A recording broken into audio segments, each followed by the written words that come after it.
me ya dame su da annabi ne, me yasa suka tsani annabi ne, me za su iya annabi ne, me annabi ya tsare musu. Ku ci darajar mutum, kuna cin darajar mutum, kuma da yake ku matsiyata ne, butuli ne ku, wanda Allah ya tsine muku albarka ne, kuma ku rasa wanda za ku soka sai manzon rahama. Kai Allah wadare da irin wa'annan malaman da suka faɗa, madar Allah wadaran duk wani malami da a zuciyarsa ma yake jin baya son annabi, ba ma ƙaunarsa, Allah ya tsine mishi albarka kowa ne. Kuma ina so musulmi ku gane, ku yi Allah wadai, musamman yara irin ku matasa.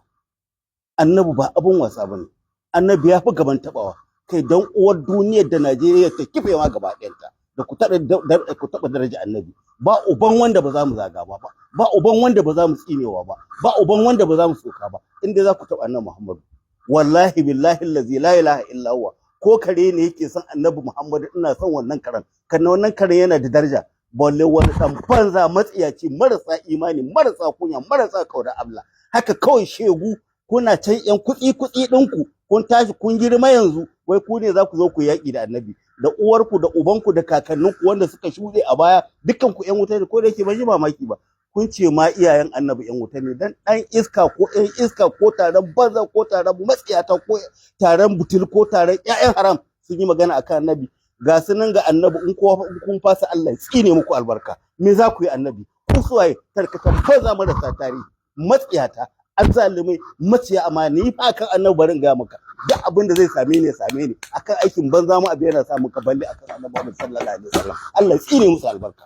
An samu wani malami masu suka wanda ya fito yana yaki da waɗannan masu kirarin da'awa, kuma sun zo sun haɗa kai har ma suna neman yan ɗariƙa wanda a baya su ma ba su sha ba, suna zagin su akan abubuwa da dama, amma yanzu suna neman haɗin kai da su domin a yaƙi shi wannan masu suka.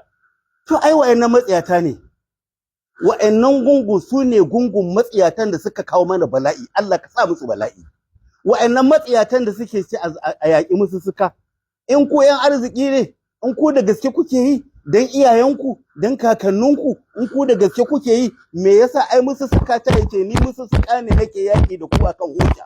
Ku dan me za ku fake taron banza, taron tsintsiya, taron banza, taron da ba ku da amfani, sai bala'i ya same ku sai ku ce ana taɓa malamai, amma ku kuke zagin annabi. Dan ubanku ku wane ne in ba annabi ku?